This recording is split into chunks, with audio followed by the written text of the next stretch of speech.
Hello everybody, yet another update on my project pan. There is questionable progress on some products. There's lots going on in terms of progress, and some products I'm not touching at all. And all of that has to do with my recent fascination with golden looks. As you can see, I have quite a bit of warmth on my cheeks and on my eyes. This makeup has been on my face for about 14 hours, so it's been a while. It's holding up, I think, straightforwardly and decently, so you can pretty much still see what it looks like. The eyeshadow is starting to slightly fade, but ever so slightly, still very impressive wearing power. So due to the fact that I've been really gravitating towards warmer colors for some odd reason, I've never really been into warm colors. I don't think they suit my color palette as much as cooler colors do either, but I've been really gravitating towards warmer colors nowadays. Let me know if that's the case for you too. For some reason, I feel like warmer colors are everywhere, and that's probably why I get inspired. The first product that I have here is this duo from MAC. We have two cream color bases that I'm trying to use up. Specifically, I'm trying to use up this one in the color Shell, and also I'm using Pearl as well, but far less rigorously, as you can tell. I have hit pan, and previously there was pan. Now I'm expanding it.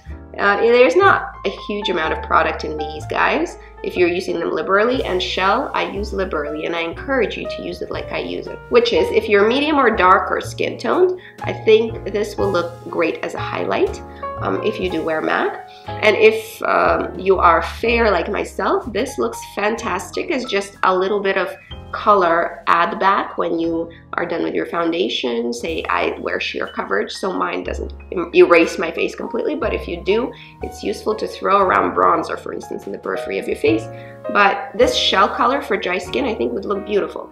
It's really quite reflective, as you can see, and you really don't need a lot to make an impactful look. So if you really sort of buff it into the hollows of your cheeks, it'll give you a little bit of that cool color if you're fair, and just that healthy look.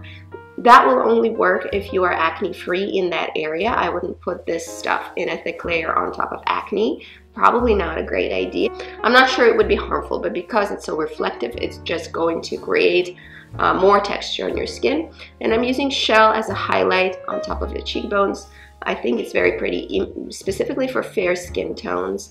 I do really enjoy this little duo.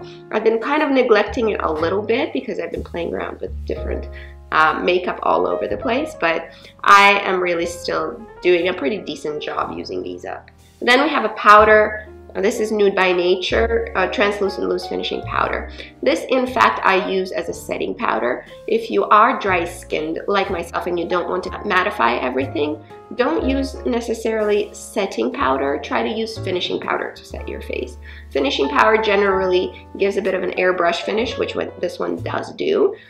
It doesn't, as far as I could tell, it doesn't really reflect flash, but at the same time, I'm not a selfie girl. I'm not snapping pictures of myself all over the place, so if it does, let me know down below if you know, but I haven't noticed any flashback whatsoever. I really enjoy setting my makeup wherever I say use concealer or some product that I really want to sort of set on my face and not move. I use this little powder. I'm about quarter done with it. There's not that much in there, but honestly, with my dry skin, I really don't require much, so I tend to be pretty conservative with my powder use. Now, I think if you have oilier skin types, this can be used as a really beautiful finishing powder because it does sort of smooth over the skin texture just a little bit. You can see it if you look closely. Obviously, it's not like crazy pore filling effect or anything like that, but it just softens the finish, softens the texture of whatever you put on your skin, which is really nice. I didn't notice this effect right away. I have to say I had to really wear it quite a bit, and then it was really clear to me that I noticed something a little bit different about that powder. So actually I'm more impressed with it the more I wear it, not less impressed with it. This is a good bit powder. Try it out as a setting powder. I think you will like it because it keeps the glow in place even after powdering, but it does help with the longevity. It really does. Then we have this stick that I've been wearing for a long time in this project, and this is Meteorite's Baby Glow Touch Illuminator CC face and eye highlighter in Rosy Glow. This was a huge disappointment in terms of packaging because it is Guerlain. It's a very high price point, so I was really expecting a lot from packaging, especially given that I've been buying Guerlain for a decade. And within that decade, I've rarely, if ever, been disappointed with packaging, only a few times ever. This is one of them, unfortunately. So it does smell like meteorite. So if you like meteorite powders and that light violet scent, you're gonna love it. It smells exactly like it. And the product itself, I don't think is super special. It's like a multicolored stick with lots of glow. It smooths over, lots of silicone, smooths over the skin really nicely. I use it sort of as an all over cheek color and to give myself a little bit of glow when I'm not using this. I think it's pretty. I think it's a nice product. I think the packaging should have been much, much more impressive than this, because this is honestly drugstore quality packaging. It really is, and the price point was extremely high for what you get. The product itself, like I said, and the scent are nice, but I wouldn't repurchase it and I wouldn't recommend it to you guys. Even though I don't hate the product, I think it's fine. It's just fine, and Guerlain should really do better than just fine. However, as you can see, the nubbin is really, really small. I will do my best to finish it off by next update, so hopefully there's going to be actual empties next update. Then we have the brow product. It's on me today. You can see it in action. This is the Brow Pomade by Anastasia Beverly Hills in the color medium brown. The divot in the product is getting bigger and bigger, as you can see, but it doesn't take much. It takes a very small amount to actually do your brow. This pot is going to last me a lifetime. So if you want to buy brow pomade, this is very pigmented. It's nice and thick and rich. And they have a variety of colors, so you will most likely find something very suitable to your skin tone and hair coloring. So, I mean, this is a very, very impressive product. I can't deny it. It really is. I like using it. It doesn't give you the most natural look if you go heavy-handed. This is going to be Sharpie brows, so don't do that. However, if you use short little strokes and fill in and then brush through your brows, you get a fairly natural, as you can see, effect, which is what I have here today. Onto a product that I really haven't been using at all, which is very disappointing. But like I said, I've been into these warm tones. Look at what I'm wearing. Look at my makeup. Look at my nails. Like, I'm really into the warm tones right now. More like orangey golds and rusts. That's what I'm wearing right now. So not surprised that my Lise Wattier matte cream eyeshadow, which I really, really like and I've been wearing a lot. It's called Ombre Velours Supreme in Taupe Velours. And this I really have used a lot previously. You can see a huge dent in it, but unfortunately I just haven't been reaching for this. And this is good for anything from daytime smoky look, one shadow look, to throwing it into the crease. It lasts well, especially for you know, a cream eyeshadow, which is difficult to formulate, something that actually lasts on your lids. I think lovely, really, really lovely. But I'm just not reaching for cool tones right now. So this is on a bit of a break for now. I'll return to it for winter, I'm sure, because these cool tones are really what I crave in the winter.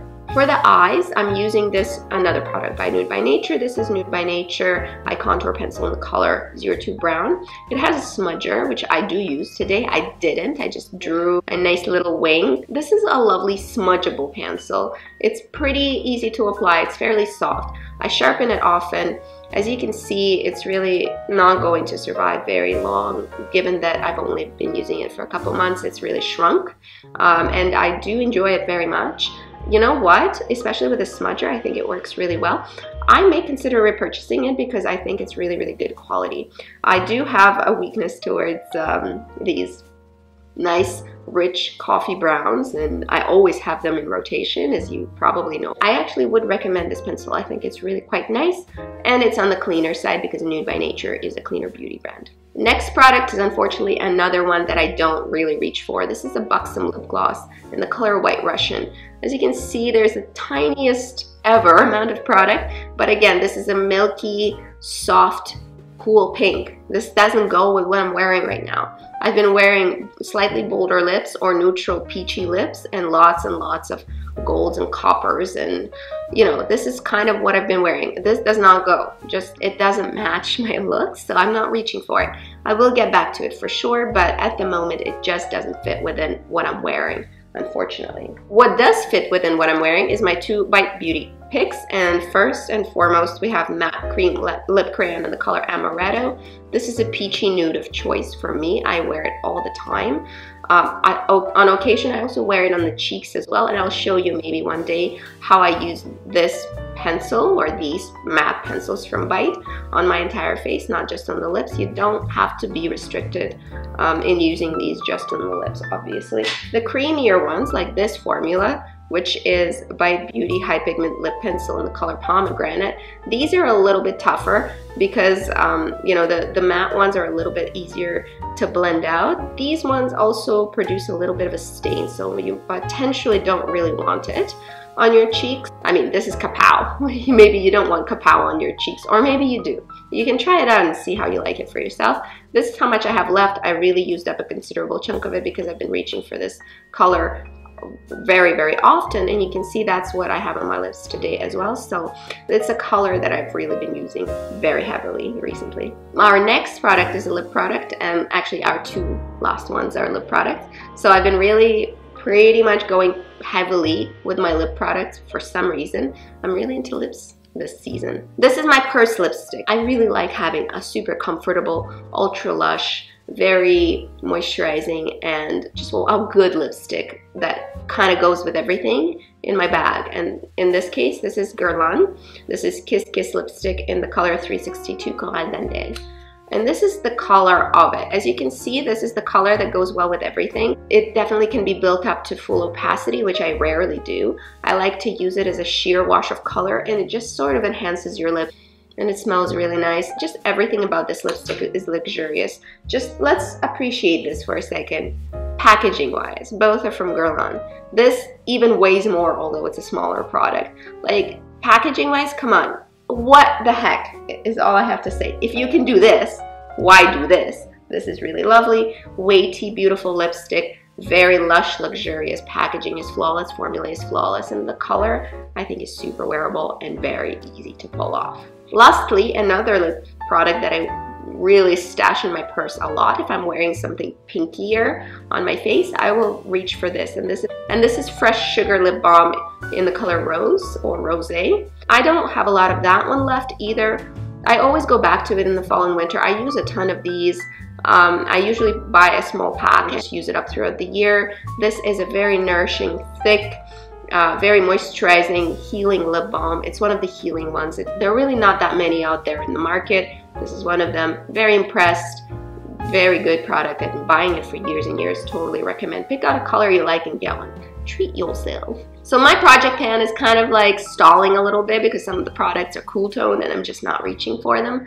How is your project pan going if you're doing one? Are you being successful? Are you perhaps, like me, just slacking off a little bit? And I'm using a lot of these products on the daily basis still, so I will continue to update you every few weeks whenever I have a little bit of progress to share. That's it for today. See you guys later. Have a wonderful day. Bye-bye.